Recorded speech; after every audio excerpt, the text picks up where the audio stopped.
انس بن مالک روایت کرتے ہیں ان ابا بکر کان یصلی لهم فی واجع النبی الذی توفی فیہ حتی اذا کان یوم الاثنین.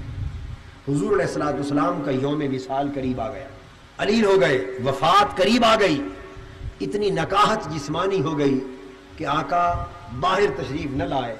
2-3 دن گزر گئے، پیر کا دن آ گیا، حضور نماز اندر پڑھتے اور صحابہ کرام کی امامت سیدنا ابو بکر صدیق کرواتے رضی اللہ تعالی عنہ. وہ جماعت کراتے، فرماتے ہیں کہ پیر کا دن تھا، وہم صفوف فی الصلاۃ، سب صحابہ حالت نماز میں صف در صف کھڑے تھے اور سیدنا صدیق اکبر رضی اللہ تعالیٰ عنہ مصلی پر کھڑے نماز پڑھا رہے تھے. یہ بات توجہ سے سمجھ لیں کہ الفاظ ہم صفوف للصلاۃ کے نہیں ہیں بلکہ ہم صفوف فی الصلاۃ. یہ نہیں فرمایا کہ وہ نماز کے لیے صفیں بنا کے کھڑے تھے اور نماز ابھی شروع نہیں ہوئی تھی، نہیں، یہ نہیں فرمایا. صفوف فی الصلاۃ، نماز شروع ہو چکی تھی، خدا جانے پہلی رکعت تھی، دوسری رکعت تھی، تیسری تھی یا چوتھی تھی، نماز ہو رہی تھی. صدیق اکبر مصلی پر جماعت کرا رہے، صحابہ صف در صف ابتدا میں نماز پڑھ رہے ہیں. اچانک کیا ہوا؟ فکاشف النبی صلی اللہ علیہ وآلہ وسلم ستر الحجرہ وینظر الینا وہو قائم فتبسم کأن وجہہ برکۃ مصحف. آقا دو جہاں نے افاقہ محسوس کیا اپنی طبیعت مبارکہ میں اور دل چاہا، جس میں اقدس میں اتنی توانائی آئی، قدم مبارک چلے اور طبیعت نے چاہا کہ ذرا پردہ ہٹا کر اپنے غلاموں کی نماز کا نظارہ کر لوں کہ میرے ابو بکر کے پیچھے کس طرح نماز پڑھ رہے ہیں. آقا کو غلاموں سے محبت تھی، چل کے گھر کے دروازے تک آئے. فکاشف النبی ستر الحجرہ، در اقدس کا پردہ ہٹایا، اپنے صحابہ کو نماز کی حالت میں دیکھا، صف در صف حالت نماز میں خاک دیکھ کر میرے آقا مسکرا پڑے، چہرے پاک پہ تبسم مچل گیا اور صحابہ کہتے ہیں وَيَنظُرُ إِلَيْنَا وَهُوَ قَائِمٌ فَتَبَسَّمَ وَكَأَنَّ وَجْهَهُ بَرَكَةُ مُصْحَفٍ. ہم نے حالت نماز میں دیکھا کہ حضور ہمیں دیکھ کر مسکرا رہے ہیں اور آپ کے چہرے پر تبسم جب مچلا ہوا ہم نے دیکھا تو خدا کی قسم حضور کا چہرہ یوں لگ رہا تھا جیسے کھلا ہوا قرآن آنکھوں کے سامنے. اب یہاں ایک سوال پیدا ہوتا ہے، صحابہ نماز پڑھ رہے ہیں، آپ لوگوں میں سے کتنوں نے حج کیا ہے یا عمرہ کیا ہے؟ ہاتھ کھڑا کریں اونچا، ماشاءاللہ. تشریف رکھیں، ہاتھ نیچے کیجیے. آپ نقشہ قائم کریں ریاض الجنہ کا اور مسجد نبوی کی اصل ریاض الجنہ کا، اور جو نہیں حاضر ہو سکے اللہ ان کو حاضری عطا کرے، وہ نقشہ تصویر والا جو دیکھتے ہیں قائم کریں. ریاض الجنہ حضور علیہ الصلوۃ والسلام کے حجرہ مبارک کی اس طرف ہے، اس میں کھڑے ہو کر جو اصل مسجد نبوی تھی جہاں وہ نماز پڑھی جا رہی تھی، اگر اس میں آپ کھڑے ہو نماز پڑھیں تو قبلہ اس طرف ہے اور حضور کا حجرہ مبارک اور جالی مبارک اس طرف بائیں کندھے کی طرف. یہ بات میری صحیح ہے یا غلط ہے؟ ادھر چہرہ ہے، ادھر حضور کا حجرہ پاک، وہی حجرہ ہے وہی مزار پاک. جب نماز کی حالت میں کوئی کھڑا ہو اور چہرہ ادھر ہو اور اس طرف بائیں کندھے کی طرف آگے چل کے کوئی پردہ ہٹائے اور چہرہ سامنے آئے تو جب تک کوئی کعبے کی طرف سے منہ موڑ کر ادھر نہ تکے مسکراتا ہوا چہرہ نظر آ سکتا ہے. ایمان سے کہیے، نماز پڑھ رہے ہوں، چہرے ادھر ہو، دھیان ادھر ہو، تو بائیں طرف کوئی کھڑا اور اس کی مسکراہٹ اور تبسم اور اس کا حال دکھائی دیتا ہے. اور پھر ہماری نماز نہیں، صحابہ کی نماز. کن کی؟ صحابہ کی نماز. وہ صحابی جو گھر میں نماز پڑھ رہے ہیں، عبداللہ ابن عمر رضی اللہ تعالیٰ عنہ غالباً چارپائی پہ بچہ لیٹا ہوا ہے، کچی چھت ہے، ایک خاصا بڑا سانپ ناک کے مانند، وہ اچانک چھت سے گرتا ہے اور بچے کو اپنی لپیٹ میں لے لیتا، بچہ چیخنا شروع کر دیتا ہے، پورے گھر میں قیامت صغریٰ کورام بپا ہو جاتا، ایک شور مچ جاتا ہے. ساتھ مصلی پر باپ صحابی نماز پڑھ رہا ہے اور سلام تک نہیں پھیرتا، خبر تک نہیں ہوتی. جب سلام پھیرتا ہے تو پوچھتا ہے کہ یہ ہجوم کیا ہے اور کوہرام کیسا ہے, کیا ماجرا ہوا؟ وہ کہتے ہیں آپ کا بچہ سانپ کی لپیٹ میں آ گیا تھا, گھر میں قیامت برپا ہو گئی, آپ ساتھ کھڑے ہیں, آپ کو پتہ ہی نہیں کہ کیا ہو رہا ہے. ان صحابیوں کی نماز, بچے کی جان اگر جاتی بھی دکھائی دے, کوہرام مچ جائے, تو نگاہیں جو تصور یار میں مست ہوتی ہیں وہ نہ کھلتی ہے نہ دھیان ادھر ہٹتا ہے. ان صحابہ کی نماز. صحابہ کہتے ہیں کہ ہم نے حضور کے چہرے پاک کو دیکھا کہ تبسم مچل رہا تھا, تو جب تک نماز کی حالت میں انہوں نے اپنا چہرہ ہٹا کر اس طرف جب تک نہ دیکھا تو مسکراہٹ حضور کی دیکھ سکے.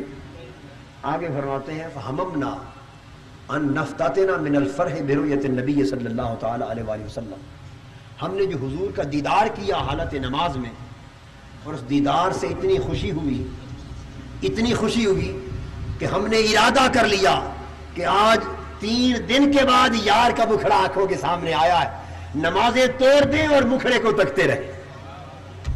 صحابی کے الفاظ ہیں, ہم نے ارادہ کر لیا, قریب تھا کہ نمازیں توڑ دی جائیں, من الفرح برؤیت النبی, حضور کے دیدار کی خوشی میں نمازیں توڑ دیں اور محبوب کے مکھڑے کو ہی تکتے رکھ جائیں. اب یہاں جو سوال پیدا ہوتا ہے وہ یہ دیکھیے, اب میں آپ سے پوچھتا ہوں, حالت نماز میں اس طرف سے چہرے کو چھوڑ موڑ کر حضور کی طرف تکنا اور حضور کے چہرے پاک کے مکھڑے کے دیدار میں نمازوں کو بھول جانا, یہ ہے قرآن میں کسی جگہ؟ بتائیے. اگر میری نظر سے نہ گزرا ہو تو بتا دیجئے کسی آیت میں یہ حکم ہے کہ حضور اگر بائیں طرف نظر آئیں اور لوگ نماز پڑھ رہے ہو تو نماز چھوڑ کر حضور کو تکنے لگ جاؤ؟ ہے کہیں حکم کسی قرآن کی آیت میں؟ بولیے. کسی حدیث میں ہے جی؟ کسی فقہ کی کتاب میں کوئی مسئلہ شریعت کا ہے؟ بولیے نا, ہے. اب دوسرا سوال, تو صحابہ نے کیوں کیا؟ دوسرا سوال یہ کہ نماز کی حالت میں اپنے چہرے پھیر کر آقا کو تکنا, یہ جو ادب ہے یہ حد کے اندر ہے یا حد سے بڑھا ہوا ہے؟ جواب دے دیجئے, یہ حد سے اندر ہے یا حد سے بڑھ کر ہے؟ ارے یہاں تو حدیں اٹھا کے ساری باہر پھینکی جا رہی ہے, وہاں تو ایسے لگتا ہے کہ مکالمہ ہوا ہوگا, ایک طرف عشق ہوگا صحابہ کا, ایک طرف عقل ہوگی, یا یوں کہیے ایک طرف عشق اور دیوانگی ہوگی اور ایک طرف مسئلہ اور فرزانگی ہوگی.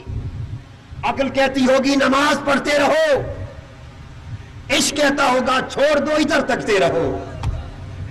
عقل کہتی ہوگی ادھر منہ پھیرا تو نماز ٹوٹ جائے گی, عشق کہتا ہوگا کہ اگر ادھر چہرہ کر لیا تو نماز کامل ہو جائے گی. عقل کہتی ہوگی کہ چہرہ کعبے کی طرف رکھو, عشق کہتا ہوگا کہ کعبے کو چھوڑو ادھر کعبے کا کعبہ ہے.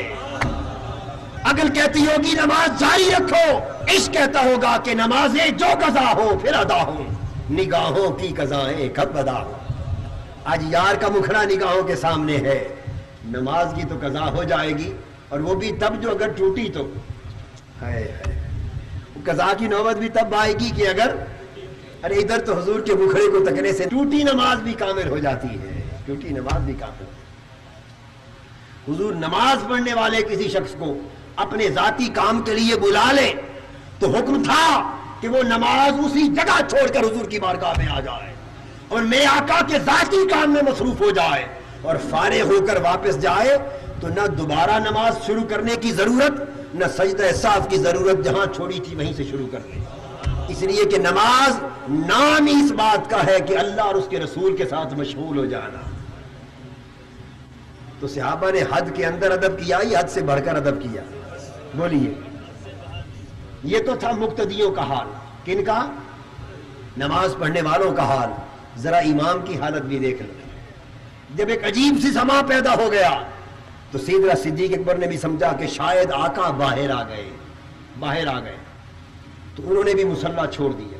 فناقص ابو بکر علی عقبیہ لیصل الصف وظن ان النبی صلی اللہ علیہ وسلم خارج الى الصلاۃ. وہ بھی مصلی چھوڑ کر پیچھے آ گئے اور خیال کیا کہ میرا خیال ہے کہیں آقا آ گئے, اور یہ گمان کیا کہ یہ ہو نہیں سکتا کہ میرے مصطفیٰ پیچھے ہوں اور میں پشت کر کے اللہ کی نماز ادا کرتا رہا. تو حالت نماز میں تعظیم کس کی, عبادت کس کی؟ نماز عبادت کس کی؟ اور یہاں ادب کس کا ہو رہا ہے؟ حضور کی طرف پشت نہ ہو جائے تو ایمان سے کہیے یہ ادب حد کے اندر ہے یا حد سے بڑھ کر ہے؟ کہیے اگر تو حد کے اندر ہے تو میں اپنا سارا خطاب واپس لیتا ہوں اور معذرت کرتا ہوں، سارا واپس لے کے گھر جاتا ہوں.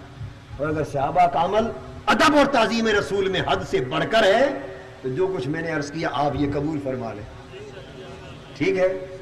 صحابہ ہمیشہ ادب حد سے بڑھ کر کرتے. تو میرے آقا نے جب دیکھا کہ مقتدی بھی نماز بھول گئے، امام بھی مصلی بھول گیا اور ہر کوئی مکھڑا یار کا تکرے میں لگ گیا، تو فرمایا میرے صحابیوں تمہارے عشق و ادب کا امتحان لینا چاہتا تھا، میں لے چکا، تم کامیاب ہو چکے، تمہیں مبارک ہو. فرمایا وَأَمَرْنَا أَنْ أَتِمُّوا صَلَاتَكُمْ وَأَرْخَوا السِّتْرَ، فرمایا اب نماز پوری کر لو، میں پردہ گراتا ہوں، میں واپس جاتا ہوں، تم نماز پڑھ لو، تم اپنے ادب اور عشق کے امتحان میں کامیاب ہو گئے.